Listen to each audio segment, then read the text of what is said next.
Welcome in फार्मापीडिया। आज हम quality by design के बारे में पढ़ेंगे, जिसको शॉर्ट में बोला जाता है क्यूबीडी। अगर आप इंडस्ट्री में वर्क कर रहे हो तो, या फिर आप आर&डी में काम कर रहे हो, या फिर आप अच्छी रिसर्च वाली इंस्टीट्यूट में काम कर रहे हो, तो ये जो क्यूबीडी वर्ड है ये बहुत ज़्यादा कॉमन है। बड़ी बड़ी इंडस्ट्री में जब भी आर&डी जैसे में कोई रिसर्च हो रही है तो वहाँ क्यूबीडी वर्ड यूज करते हैं। प्रोडक्शन में भी क्यूबीडी वर्ड का यूज़ किया जाता है। एक्चुअली ये जो टॉपिक है क्यूबीडी, ये पार्ट है क्वालिटी एश्योरेंस का। अब ये क्वालिटी एश्योरेंस अगर आप बी फॉर्म कर रहे हो तो आपने इसके बारे में पढ़ा होगा सेमेस्टर 6 के अंदर, क्वालिटी एश्योरेंस में। अब ये है क्या क्यूबीडी, कैसे काम करती है, इससे क्या बेनिफिट्स हैं, है ना, वो सब चीज़ें हम इस वीडियो में पढ़ेंगे। तो पहले तो आप फुल फॉर्म याद रख लो। क्यूबीडी मीन्स क्वालिटी बाय डिज़ाइन। ये जो नाम है ये खुद ही बता रहा है कि हम किसी भी प्रोडक्ट की जो क्वालिटी है वो हम कैसे इम्प्रूव कर सकते हैं उसके डिज़ाइन के थ्रू। कि हम अपना जो प्रोसेस है उसको ऐसे डिज़ाइन करेंगे, इतने अच्छे तरीके से डिज़ाइन करेंगे ताकि अपना जो प्रोडक्ट है वो क्वालिटी का ही बने। पहले क्या होता था, लोग प्रोडक्ट बनाते थे, प्रोडक्ट बन जाता था, फिर देखते थे क्वालिटी कैसी है प्रोडक्ट की। उसमें पता चलता था यार प्रोडक्ट आपका सारे क्वालिटी कंट्रोल टेस्ट पास कर जाता है तो आपका प्रोडक्ट क्वालिटी का है, अगर फेल कर जाता है तो प्रोडक्ट क्वालिटी का नहीं है। बट यहाँ पे क्या करते हैं क्यूबीडी में, हम पहले से ही प्रोडक्ट को ऐसे डिज़ाइन करेंगे ताकि अपना प्रोडक्ट क्या बने, क्वालिटी का ही बने। तो अब हम पढ़ते हैं इसको थोड़ा डिटेल में, क्या है क्यूबीडी। सबसे पहले ये एक अच्छी लाइन लिखी हुई है, वो ये है कि quality cannot be tested into product, it has to be build by design. मतलब जो क्वालिटी होती है प्रोडक्ट की वो किसी प्रोडक्ट में टेस्ट नहीं की जाती, वो बनाई जाती है, वो बिल्ड की जाती है उस प्रोडक्ट की डिज़ाइन में। कैसे की जाती है वो हम पढ़ेंगे अभी। सबसे पहले हम डेफिनेशन देख लेंगे क्यूबीडी की। तो देखो क्यूबीडी क्या होता है कि सिस्टेमेटिक अप्रोच है। ये एक ऐसी अप्रोच है जो क्या एक सिस्टेमेटिक है, जिससे हम क्या करते हैं, हम अपना प्रोडक्ट को डेवलप करते हैं। प्रोडक्ट को कैसे डेवलप करेंगे, तो क्वालिटी ऑफ प्रोडक्ट को डेवलप करेंगे। अब करेंगे क्या, इसके अंदर हम सबसे पहले प्रोडक्ट के जो ऑब्जेक्टिव है कि हमें प्रोडक्ट कैसा चाहिए, किस लेवल की क्वालिटी चाहिए, अपना प्रोडक्ट किस फील्ड का प्रोडक्ट है, वो सब पहले अपने ऑब्जेक्टिव हम लिख लेंगे।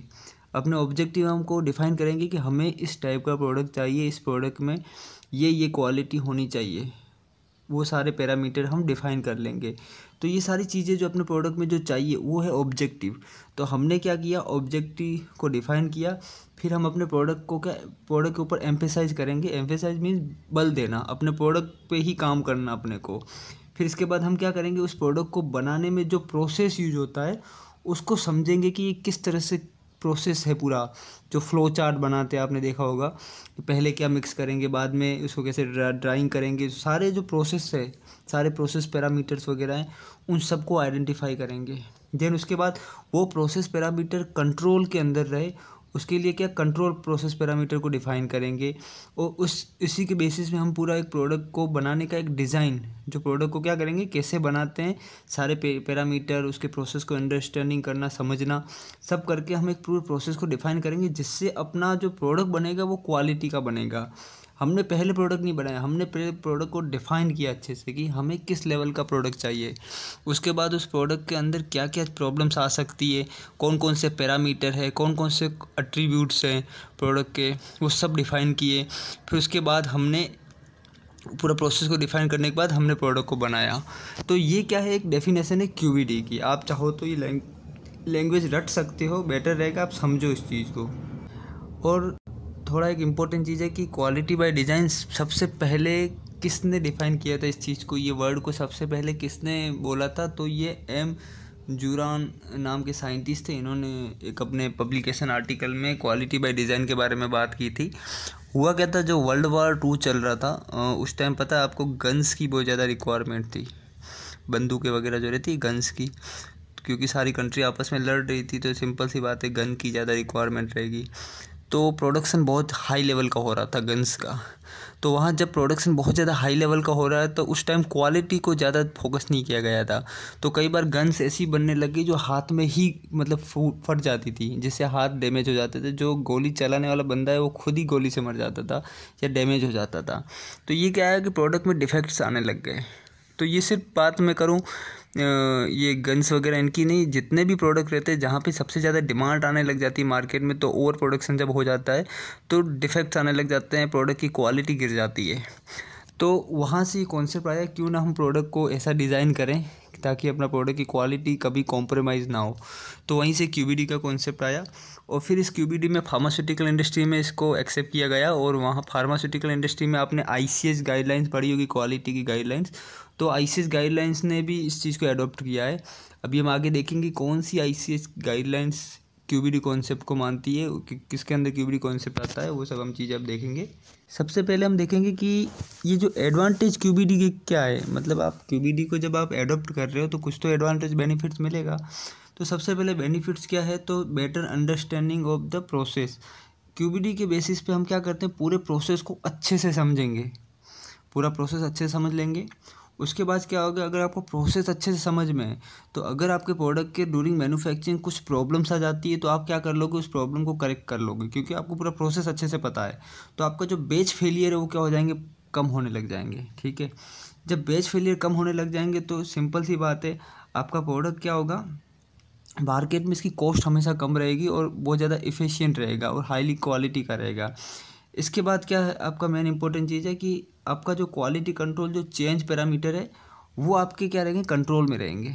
तो ये सब चीज़ के बेनिफिट्स हैं, हज़ारों और बेनिफिट्स हैं क्यूबीडी के, तो ये आप याद कर सकते हो। अगर आप थ्योरी का एग्ज़ाम दोगे तो ये सब चीज़ें लिखनी पड़ती है। और दूसरा और कुछ बेनिफिट्स ये है कि अगर आप सपोज करो आप फार्मास्यूटिकल इंडस्ट्री में हो, काम करते हो, और फार्मास्यूटिकल इंडस्ट्री में आपको मालूम है कि हम मेडिसिन्स बनाते हैं, और मेडिसिन्स डायरेक्टली किसी पेशेंट की लाइफ को सेविंग करता है, मतलब लाइफ को बचाता है। तो लाइफ सेविंग ड्रग जब आप बनाते हो, डेफिनेटली आपको प्रोडक्ट के अंदर, क्वालिटी के अंदर कॉम्प्रोमाइज़ नहीं करना है। आप पेशेंट को ट्रीट कर रहे हो तो डेफिनेटली आपको प्रोडक्ट की क्वालिटी अच्छी होनी चाहिए ताकि आपका पेशेंट अच्छे से ट्रीट हो जाए। ऐसा ना हो कि आपके प्रोडक्ट की वजह से कुछ और हो जाए, मर जाए। तो इसलिए क्या है कि हमें क्वालिटी का प्रोडक्ट बनेगा तो हम उसमें जो डेटा वगैरह जो अपने को मिलते हैं, तो हम आईसीएस गाइडलाइंस में जब हम अप्रूवल लेंगे, या फिर हम मार्केट में जब मेडिसिन बेचेंगे, या फिर पोस्ट अप्रूवल लेंगे, कुछ भी डॉक्यूमेंट सबमिशन करना हो, तो हमारे पास सारे डॉक्यूमेंट अच्छे से रहेंगे। और जैसे आईसीएस जिस चीज़ को अप्रूव करता है तो हमें बाद में अप्रूवल लेने में टाइम ज़्यादा नहीं लगेगा। तो ये एक बेनिफिट्स है कि आप रेगुलेटरी एस्पेक्ट में देखो तो आपको जल्दी अप्रूवल मिल जाता है, जो टाइम लगता है वो क्या होता है, कम हो जाता है। इसके बाद टेक्नोलॉजी ट्रांसफ़र करोगे तब वहाँ पे भी हाई लेवल पे जब टेक ट्रांसफ़र करोगे, तो अगर आपको प्रोसेस पहले से छोटे लेवल से अच्छे से समझ में आ गया है तो आप बड़े लेवल में इजीली वर्क काम कर सकते हो। इसके बाद रिस्क बेस्ड अप्रोच क्या होता है कि अगर आपको प्रॉब्लम पहले से आपने आइडेंटिफाई कर ली कि अगर ये मैं जो प्रोडक्ट बनाऊंगा तो इस प्रोडक्ट को बनाते टाइम मुझे ये प्रॉब्लम फेस करने को मिलेगी, तो जब आपको रिस्क मालूम है तो आप उस रिस्क को कैसे करेक्ट किया जाएगा वो भी आपको पता होगा, और आप हाईली प्रिकॉशन के साथ काम करोगे। और ये इनोवेटिव आइडिया है, पूरा वैलिडेटेड प्रोसेस रहता है। तो ये बहुत सारे एडवांटेज है, आप याद कर सकते हो। और इसके ऑब्जेक्टिव क्या हो सकते हैं, तो ऑब्जेक्टिव सिंपल सी बात, अपना मेन ऑब्जेक्टिव एक ही है कि अपना जो प्रोडक्ट है वो क्वालिटी का बने। जब प्रोडक्ट क्वालिटी बनेगा डेफिनेटली आपको प्रोसेस के बारे में सब पता होगा, आपको डेटा के बारे में सब पता होगा, आपका कैसा परफॉर्मेंस है वो पता होगा, है ना, आपको उस पूरे प्रोसेस का सारा नॉलेज होगा। तो ये सारे ऑब्जेक्टिव है। आपका मेन ऑब्जेक्टिव तो यही है कि आपको प्रोडक्ट जो है हाईली क्वालिटी का बनाना है, प्रोसेस को समझना है, प्रोडक्ट की नीड क्या है वो समझनी है। तो ये सब चीज़ क्या ऑब्जेक्टिव है। मेन चीज़ आपको इसको रटने से बेटर है कि आप इस चीज़ को समझो कि डेफिनेटली कि आप फार्मा कंपनी में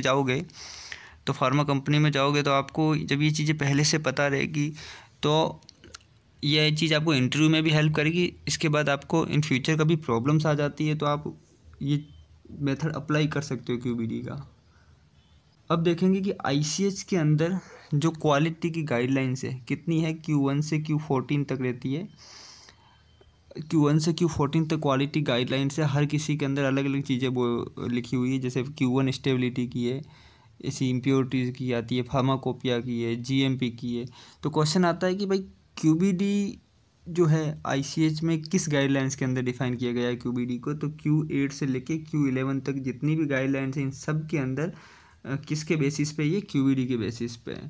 तो आपको ये याद रखना है Q8, Q9, Q10, Q11 ये सारी क्या कौन सी गाइडलाइंस है, ये क्यूबीडी के बेसिस पे वर्क करती है। Q8 क्या है, फार्मास्यूटिकल डेवलपमेंट, Q9 क्या है, क्वालिटी रिस्क मैनेजमेंट, तो देखो क्वालिटी रिस्क मैनेजमेंट हमने पीछे पढ़ा था, pharmaceutical quality system, development and manufacturing और ड्रग सब्सटेंस, तो ये सारी क्या है, ये QBD के अंडर आती है, ICH की गाइडलाइंस।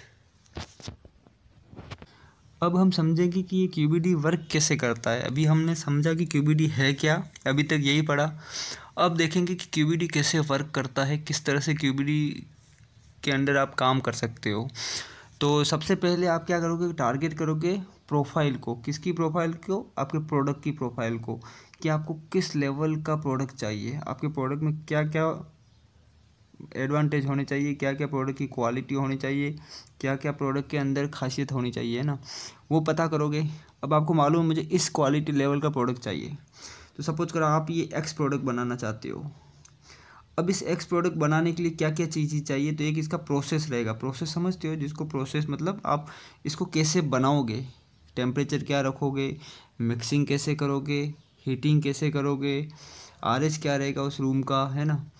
तो ये सारी जो चीज़ें रहती है, ये है पूरी प्रोसेस। प्रोसेस में बहुत सारी चीज़ें आती है।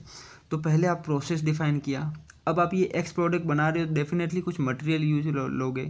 तो आप जो मटेरियल यूज ले रहे हो प्रोडक्ट बनाने के लिए, ये मटेरियल की क्वालिटी क्या है। आप भले प्रोसेस कितना अच्छा हो, आपका QBD पूरा डिज़ाइन बहुत अच्छा हो, बट आपका मटेरियल ही ख़राब रहेगा, डेफिनेटली आपका प्रोडक्ट की क्वालिटी क्या हो जाएगी, डिक्रीज़ हो जाएगी। तो ये मटेरियल के क्या क्या एट्रीब्यूट्स हैं, तो मटेरियल के एट्रीब्यूट को समझना है। सबसे पहले आपको सारे प्रोसेस को डिफाइन करना है। तो प्रोसेस को डिफाइन करोगे तो इसको क्या बोलेंगे, प्रोसेस पैरामीटर। तो आपको प्रोसेस पैरामीटर को क्या करना है, आपको आइडेंटिफाई करना है कि कैसे प्रोसेस पैरामीटर हम ये इस प्रोडक्ट में यूज़ करने वाले हैं, कौन कौन से प्रोसेस पैरामीटर को हम इस्टेब्लिश करेंगे प्रोडक्ट को बनाने में। देन आप किस टाइप का मटेरियल यूज़ करोगे, उस मटेरियल एट्रीब्यूट्स क्या है वो पता करोगे। लाइक उस पॉलीमर आप यूज़ करो तो पॉलीमर का मॉलिक्यूलर वेट क्या है, पॉलीमर की विस्कोसिटी क्या है पॉलीमर की, है ना। इसी तरह पॉलीमर की डेंसिटी क्या है, किस लेवल का पॉलीमर मुझे चाहिए, है ना, क्रिस्टलाइन है, एमोर्फस है, ये सारे क्या मटेरियल एट्रीब्यूट्स आ गए आपके। इसके बाद आपने प्रोसेस पढ़ा, मटेरियल पढ़ा। अभी देखो इसमें बहुत सारे मटेरियल एट्रीब्यूट्स हो गए, 10 मटेरियल एट्रीब्यूट आपने निकाल दिए, आपने 10-12 प्रोसेस निकाल दिए। अब आप ये बताओ कि 10 प्रोसेस जो आपने यूज़ किए, लाइक टेम्परेचर क्या है, RH क्या है उसका मिक्सिंग टाइम क्या है, तो ये सारे प्रोसेस क्या क्वालिटी और प्रोडक्ट को अफेक्ट करेंगे, तो सारे नहीं अफेक्ट करते। आपने 10 प्रोसेस पैरामीटर को डिफाइन किया, आपने 1 से लेके 10 तक प्रोसेस पैरामीटर आपने किसी प्रोडक्ट का डिफाइन किया। क्या ये 10 के 10 आपको इस प्रोडक्ट की क्वालिटी को इफेक्ट करते हैं, तो 10 के 10 नहीं करते। इसमें कुछ ही ऐसे पैरामीटर होंगे जो वही इस प्रोडक्ट की क्वालिटी को क्या करेंगे, सबसे ज़्यादा अफेक्ट करेंगे। तो वो उसको क्या बोलते हैं, उसको बोलते हैं क्रिटिकल क्वालिटी प्रोसेस पैरामीटर, या फिर अगर मटेरियल एट्रीब्यूट है तो क्या बोलते हैं, क्रिटिकल क्वालिटी मटेरियल एट्रीब्यूट्स। तो आप क्या करोगे कि आपके प्रोडक्ट में जो भी चीज़ें लगती है वो प्रोसेस पैरामीटर है, तो सारे प्रोसेस पैरामीटर कभी भी अफेक्ट नहीं करते क्वालिटी को। आप क्या करोगे, आप क्रिटिकल क्वालिटी एट्रीब्यूट्स है या फिर क्रिटिकल प्रोसेस पैरामीटर है, उसको आप डिफाइन करोगे। अगर आपने उस चीज़ को डिफाइन कर लिया, क्योंकि आपको पता है कि सबसे ज़्यादा क्वालिटी को यही अफेक्ट कर रहा है, तो डेफिनेटली आप इन फ्यूचर में कभी प्रोडक्ट की क्वालिटी कॉम्प्रोमाइज़ हुई और कभी क्वालिटी प्रोडक्ट की ख़राब हुई, तो आप सबसे पहले किस चीज़ को चेक करोगे, आप उसी क्वालिटी प्रोसेस पैरामीटर को चेक करोगे या आप उसी क्वालिटी मटेरियल एट्रीब्यूट्स को चेक करोगे, ताकि आपको पता चल जाए कि प्रॉब्लम कहाँ पे आई। जो चीज़ नहीं अफेक्ट करती उसको थोड़ी चेक करोगे। इसका एक और एग्जांपल देख लेते हैं। लाइक एक घर में 5 बच्चे रहते हैं। अब 5 बच्चे हैं, अभी घर में क्या है 5 बच्चे हैं, तो ये 5 ऐसे सपोज करो, ये 5 बच्चे हैं घर में। अभी घर में किसी ने क्या किया, टीवी तोड़ दी, ठीक है। अब इन 5 में से किसी एक ने टीवी को तोड़ दिया है, तो पेरेंट्स को मालूम रहेगा कि सबसे ज़्यादा बदमाश बच्चा कौन है।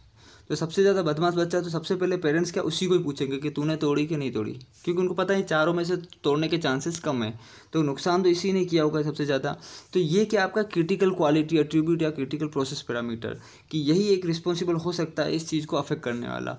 तो इसी तरह हम क्या करते हैं कि हम पूरे प्रोडक्ट की प्रोफाइल को टारगेट करते हैं। अब उसको बनाने के लिए क्या प्रोसेस क्या है और उसके मटेरियल एट्रीब्यूट्स क्या, उसको आइडेंटिफाई कर लिया।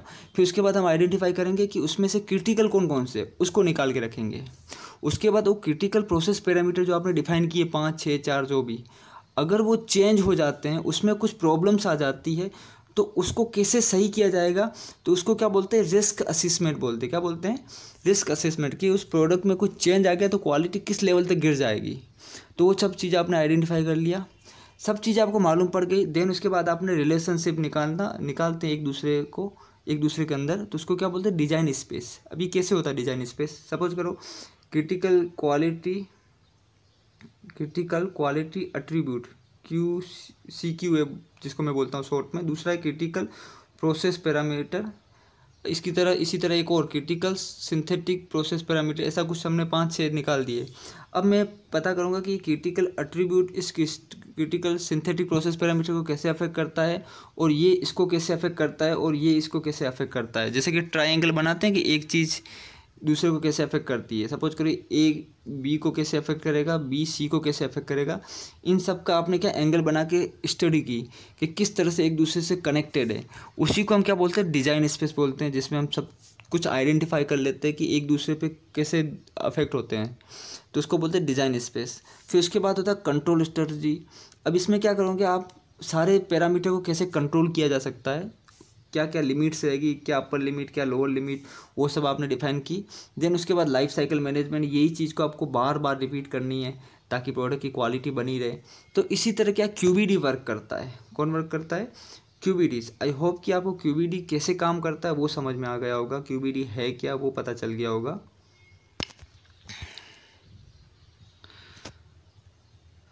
तो अभी जो मैंने चीज़ें एक्सप्लेन की है कि टारगेट प्रोडक्ट क्वालिटी प्रोफाइल क्या है, वो क्या होती है, वो मैंने अभी आपको बताया, मैंने किस तरह से QBD काम करती है। टारगेट प्रोफाइल में जैसे कि आप कैसा डोजेस फॉर्म बनाना चाहते हो, कौन सा रूट ऑफ एडमिनिस्ट्रेशन क्या होता है, प्रोडक्ट की स्ट्रेंथ क्या है, रिलीज़ कैसा होना चाहिए, फार्माकोलॉजिकल करेक्टरिस्टिक क्या है ना। तो ये सब चीज़ें क्या अपने टारगेट की प्रोफाइल को। तो टारगेट प्रोफाइल को कि जैसे कि आप अगर आप मकान लेने जाते हो तो आप बोलते हो ना कि मुझे इस टाइप का फर्नीचर चाहिए, इस टाइप की फैसिलिटीज़ चाहिए, तो आपने टारगेट की। देन उसको पाने के लिए आपको क्या क्या चीज़ें करनी चाहिए, तो सारी क्रिटिकल क्वालिटी एट्रीब्यूट आ गए इसके अंदर, critical process parameter, critical material attribute आ गए, और जितने भी क्रिटिकल चीज़ें जो अफेक्ट करती है क्वालिटी को, वो सब आपने स्टडी कर ली। देन आप क्या करते हो, रिस्क असेसमेंट देखते हो कि अगर वो चीज़ें कंट्रोल में नहीं आती है तो क्या प्रॉब्लम हो सकती है, क्वालिटी कैसे अफेक्ट हो सकती है, वो सब आप इसमें स्टडी करोगे। फिर सब स्टडी हो जाती है, फिर आप को रिलेशन निकालोगे, कैसे क्रिटिकल प्रोसेस पैरामीटर कैसे क्रिटिकल मटेरियल एट्रीब्यूट को अफेक्ट करता है, कैसे ये दोनों आपस में मिलकर क्वालिटी प्रोडक्ट को अफेक्ट करते हैं। तो ये क्या डिज़ाइन स्पेस है, इसमें आप पूरा डिज़ाइन करोगे। फिर आप कंट्रोल स्ट्रेटजी अपनाओगे जिसमें आप सारे लिमिट्स को डिफाइन करोगे प्रोडक्ट की, किसको कैसे कंट्रोल किया जाएगा, ये सब चीज़ें आपको पहले से पता रहेगी। फिर आपको यही चीज़ बार बार रिपीट करनी है। तो यही सारा क्या है, QBD है, जो मैंने आपको एक्सप्लेन कर दिया। अपन अब मैं आपको QBD का एक एग्जांपल बताता हूँ कि